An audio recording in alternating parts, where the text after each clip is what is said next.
As British monarch, Queen Elizabeth II is the wealthiest, most powerful person on earth. She embodies the crown and supreme world power. Like the pharaohs of ancient Egypt who built their empire with the help of a grand vizier, Queen Elizabeth II also has a grand vizier who serves as her most trusted advisor. His name is Lord Evelyn Rothschild, and he is the second wealthiest and most powerful person on earth. Rothschild and his ancestors have handpicked presidents, crashed stock markets, bankrupted nations, orchestrated wars, and sponsored the mass murder and impoverishment of millions. Until recently, they owned and operated England's Royal Mint and continue to be the gold agent for the Bank of England, which they also direct. England, the British Crown, through international banking, owns your physical body, and that's the law. Presidents of the United States are forbidden any title of nobility and are subservient to the monarch. These fraternities are bloodlines, so they go long, back in history. The fact that they walk on the red carpet. The only queens and kings walk on red carpets. So how come your American presidents are doing it? Because they're bloodline. 43 American presidents, all the ones who became president, are directly linked to British monarchs by blood. From Roosevelt, in fact all of them, all of the ones who became president are linked by bloodline to royal families, and the walking on the red carpet, which is the bloodline, proves it. So the British model is the monarch expresses the collective will of the oligarchy. Now, this is a very, very evil institution, and with the British monarchy, you're getting very close to the heart of power in the world. Again, not so much that the Queen embodies this power in herself, but that she represents the City of London, the court, the Foreign Office, the worldwide networks, the Commonwealth, right, the Royal Bank of Canada. She is the spokesperson. Yeah, and she's the delegated, she's the chairman of the board, maybe, and also spokesperson.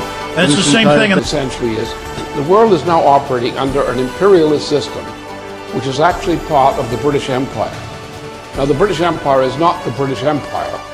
It's an international monetary financial system which has a base in England, but which operates globally.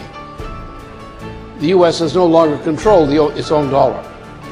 The dollar has been controlled increasingly by a London-centered crowd, centered in those financial interests. England, the British Crown, through international banking, owns your physical body, and that's the law.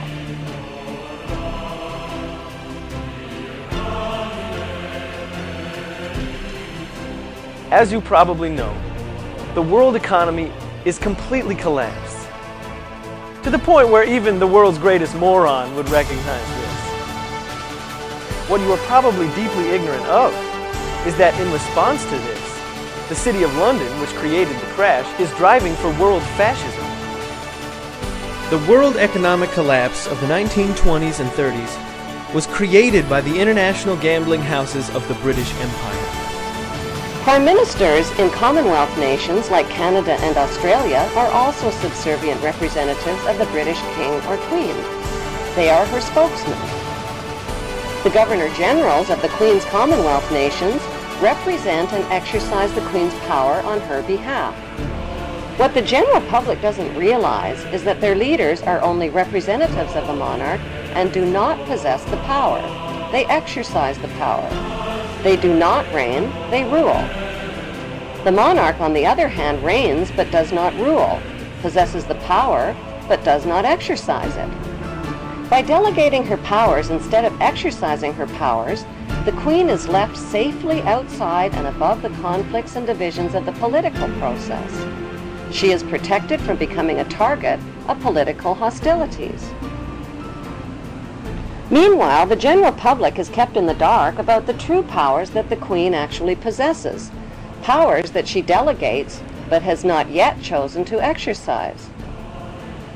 So what exactly are these powers that the Queen possesses but has not chosen to exercise? Her powers include the power to choose the Prime Minister and to dismiss the Prime Minister through her Governor General, the power to dismiss ministers and the government, the power to dissolve Parliament and call new elections, the power to refuse legislation passed by Parliament, the power to command the armed forces and raise a personal militia.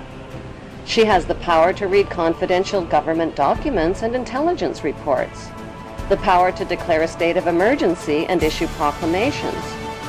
She has the power to call elections and enact laws in Her Majesty's name. Few people realize that not a single law is passed without the Queen's consent. She has the power to exercise Crown prerogatives, which means the Queen can declare war through her Prime Minister without even the agreement of Parliament. She has the power to grant and bestow titles and honors like Sir, the power to pardon convicted criminals. So why has the Queen been allowed to legally possess all of these supreme powers? For the sake of tradition? Your enemy when you founded this country was England, British royalty. And the Americans stood up in the field of battle and whipped the King of England's ass and sent the British back with their asses bleeding all over the world.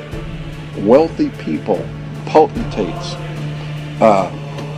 kings, rulers, princes, all the powerful people in the world, all over the earth, were watching. And they say, hey, we heard the King of England got his ass kicked last week by a little group of people called Americans. Well, they chased your ass out of town, didn't they? And consequently, the King of England became the laughing stock of the world. Everyone's like, hey, boy, he's got all the big army and the red coats and their guns and everything. And that little bunch of Americans, they kicked your ass and sent you back crawling on your knees. What you going to do about that? You going to let him get away with that? And so the king realized he could not. They beat you on the field of battle, and they're mad. If you come back, they're going to kill you again. And so the King of England and the British royalty decided, no, we're not going to send any more people over there because you're not going to win. Those people are crazy, they got guns, and they're mad. Leave it alone. Just leave it alone. Later on, we'll dream up some things called United States government. And we'll incorporate it. And we will bring in what we call, let's say, call them attorneys and lawyers. And then we'll do business and sign contracts. And we'll be their friends. And one day, we're going to own them. England, the British Crown, through international banking, owns your physical body. And that's the law. God save Queen Elizabeth. Long live Queen Elizabeth. May the Queen live forever.